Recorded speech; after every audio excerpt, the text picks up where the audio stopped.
좋아요, 구독.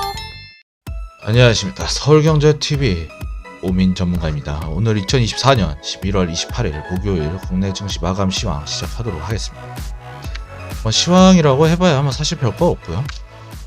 오늘 지수 개파락 시작하면서 살짝 약 강보합선으로 살짝 올라와 줬는데 여전히 시장의 자금 이탈은 계속해서 나와주고 있죠. 지수의 움직임 지지부진합니다. 그리고 오늘 미국 증시, 미국장이 휴장이고 내일 반장이거든요. 그렇기 때문에 변동성 진짜 없었던 시장이었고 개인적으로 정말 재미없었던 시장이었다라고 이제 평가할 수 있겠습니다. 보시게 되면은 지수의 흐름 자체도 그렇게 좋은 흐름은 아니고요. 뭐 지표들 발표, 미국 시장 지표들 나오면서 미국 증시 하락하면서 좀 큰 폭의 하락을 나올 줄 알았어요. 그런데 그래도 보합선을 지켜줬는데 기관에서 3,100억 정도의 자금이 들어왔고 개인들 참 안타까워요. 개인 자금이 지금 매수가 들어왔다.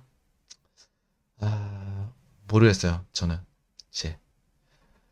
지금 들어갈 때 아니다라고 계속 말씀드리고 있는데 참 착잡합니다. 개인들 자금, 이런 시장에서도 개인들 자금이 들어왔다는 거는 전 이해가 사실 잘 안 돼요. 이제 하락장을 보고 있는 이제 비관적으로 지금 시장을 비관적으로 보고 있는 사람이었는지는 모르겠지만 빠져야 될 시장이었거든요. 근데 반등 나왔다가 또 매수 들어오는 거 보면 참 가슴이 아픕니다. 상승 하락 종목수도 좀 살펴보셔야 되면요.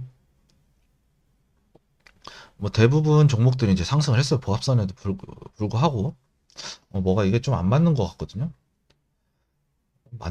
제대로 적은 거 맞을 텐데 PPT 제대로 써놓은 거 맞을 텐데 잠시만요. 제대로 쓴 게 맞네요. 참 생각보다 많이 올라왔어요. 순간 제 눈을 의심했습니다. 종목수가. 테마주 또 편승해서 또 올라가는 또 우리 개인들이 탔다라고 생각하면 사실 마음이 좀 아프다 라고 이제 말씀드릴 수 있을 것 같고요.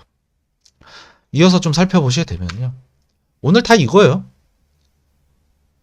제가 이제 지수 빠진다, 이거 악재다라고 그랬거든요. 기준금리 인하했다고 막 상승한다 뭐 이렇게 헛바람 넣는 전문가들도 있을 거예요. 몇 명 봤어요. 제가 제 눈으로. 자격 없다. 진짜 자격 없다. 일반적으로 호재는 맞아요. 당연히 빠질 수, 근데 한국은행 기준금리 인하했는데 왜 빠져? 라고 이제 질문 주시는 분들이 좀 있을 거예요. 생각보다 많이 안 올랐다, 뭐 어쨌다, 뭐 얘기가 나와요. 당연히 빠질 수밖에 없어요. 물론 시장이 정상적인 상태라면 시장에는 호재로 작용합니다. 그런데 우리가 지금 한번 살펴보자고요. 미국의 기준금리 4.75%. 그것도 지금 1.5%포인트 미국이 높아요. 한국이 높아야 정상이거든요. 0.5에서 1% 정도는 한국이 높아야지 외인들의 자금이 원달러 환율로 인해서 환차익을 노리는 이런 시장이 일어날 수밖에 없거든요. 이런 시장이 일어나면서 외인들의 자금이 들어와야 되는데 환차익을 노리는 외인들의 자금이 나와야 돼요. 오히려 원화가 강세가 나와야지 한국에 투자를 한다고요.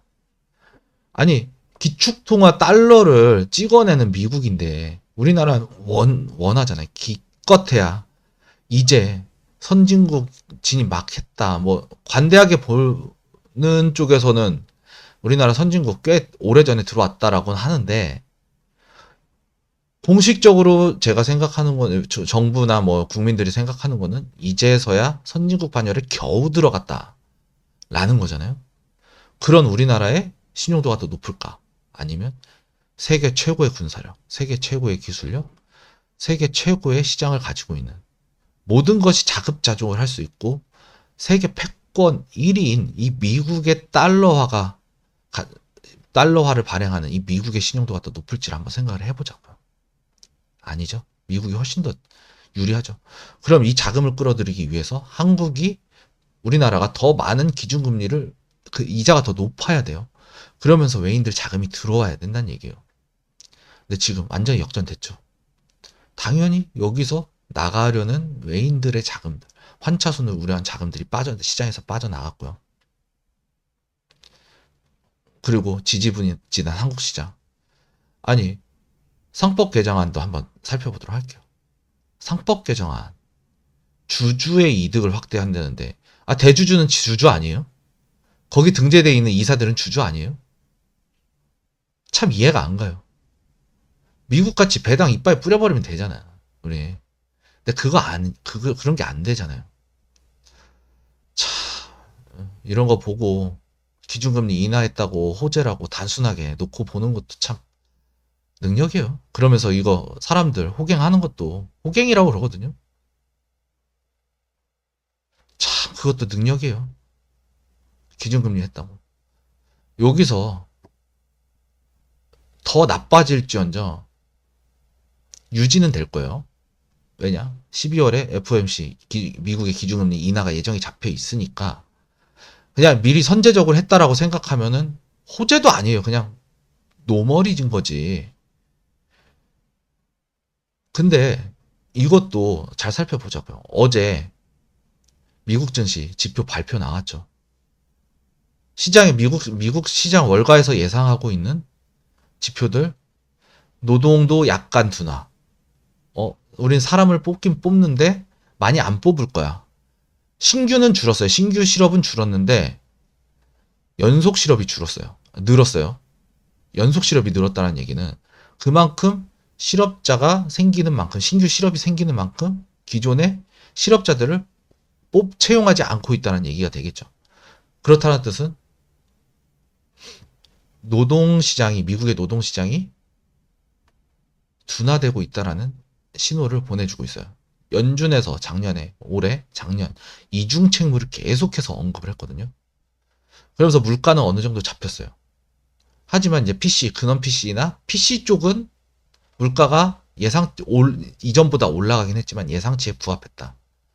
2.7 대 2.8이었을 거예요. 이번에 0.1% 시장에서 예상했던 것도 2.8%.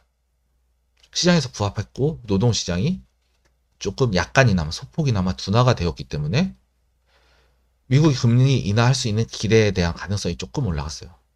그런데 이건 단순한 수치죠.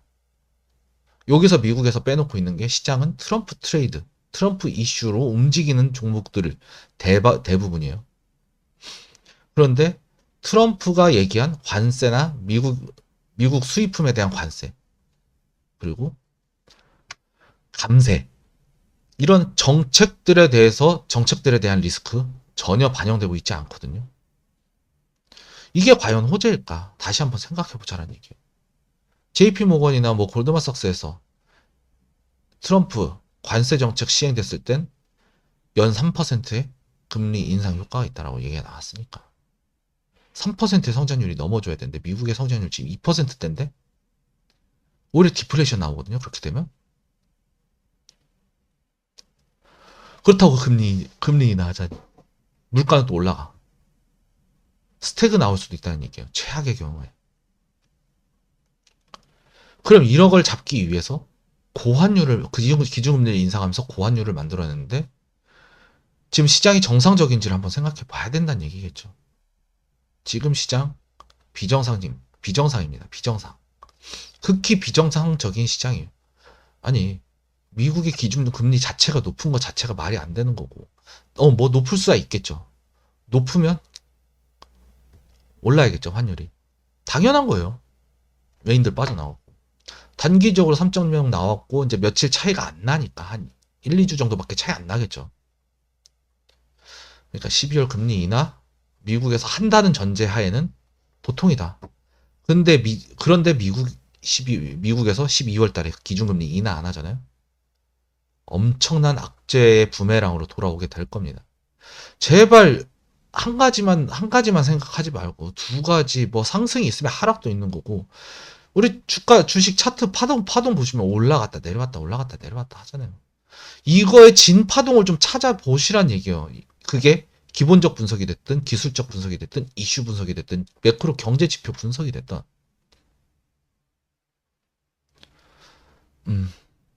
뭐 말로는 이제 달래기성으로 이제 뭐 현금 보유해라 뭐 하라는 얘기들이 이제 서서히 나와주고 있어요. 저는 이거 9월 달에 얘기했어요. 9월 달에 8월 9월 달에 얘기했던 사람이에요.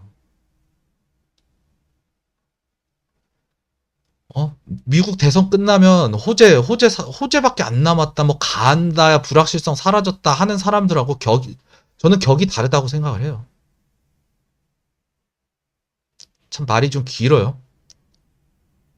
그렇기 때문에 오늘 이 얘기만 하다 좀 끝내야 될 것 같긴 해요.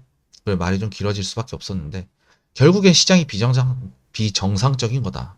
그리고 근본적인 원인은 이 비정상의 원인은 바로 인플레이션이었고 인플레이션이 지금 다시 한번 반등이 나와주고 있는 우려도 나와주고 있고 트럼프 정치적 리스크, 정치 정책적 리스크가 감안되지 않은 이 지표는 미국이 환영하는 시나리오는 맞죠. 하지만 트럼프라는 변수를 아무도 고려하지 않았다. 고려한다면 인플레이션은 다시 반등할 것이고 이는 한국 증시에 악재로 작용을 하게 될 것이다. 지금 한국은행의 선제적인 기준금리 인하는 독이 될 수 있다라고 말씀드릴 수 있겠고요. 외환 보유고 더 빠져나갈 겁니다. 그리고 시장 구조 자체도 문제가 있죠. 연기금이 계속해서 방어를 해주고 있어요. 어찌저찌 꾸역꾸역 막아주는 게 연기금이란 얘기예요. 근데 연기금 최근 움직임이 유입이 코스닥 자금 유입이 많이 줄었죠. 외인 빠져나가고 있어요. 개인들 이슈 타고 왔다 갔다 그냥 갈대같이 흔들리고 있죠. 시장이 미쳐 돌아간다는 얘기예요. 개인들 작은 자금으로도 움직이는 시장이 바로 지금 코스닥, 코스피, 한국 국내 증시다. 라고 이제 말씀을 드리도록 하겠고요.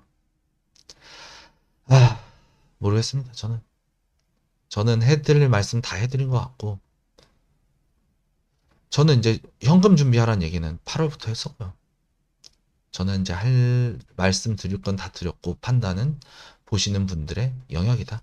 라고 말씀을 드리도록 하겠습니다. 오늘 조금 길게 진행이 됐어요. 사실은 저 내일 종목 안 나갈 거예요. 내일 종목 안 낼 생각을 하고 있고 그래서 오늘 종목을 좀 뺐어요. 시장 좋지 않으니까. 미국장 휴장인데 굳이?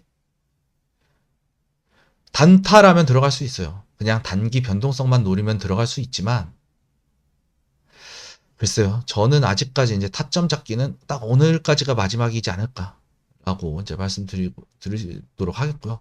자세한 건 다음 주 월요일 날 시장의 흐름을 보고 우리가 충분히 진행할 수 있는지에 대한 것들 한번 좀 살펴보시면서 대응하는 게 좋지 않을까 라고 좀 이번 주는 좀 쉬었다. 지금 며칠 안 남았으니까 뭐 제가 드린 종목들 여기서 제시한 종목들 많이 올랐죠.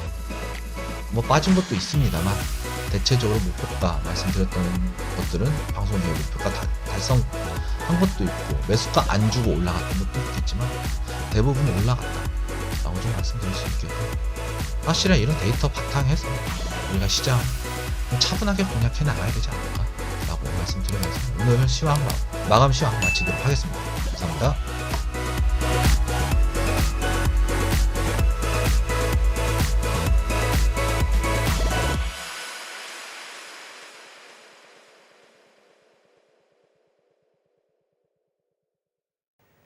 지금 바로 구독을 눌러보세요. 실시간 경제 뉴스, 투자 전문가들의 다양한 시황과 정확한 분석, 또 알찬 투자 정보까지 신뢰할 수 있는 저희 서울경제TV와 함께하세요.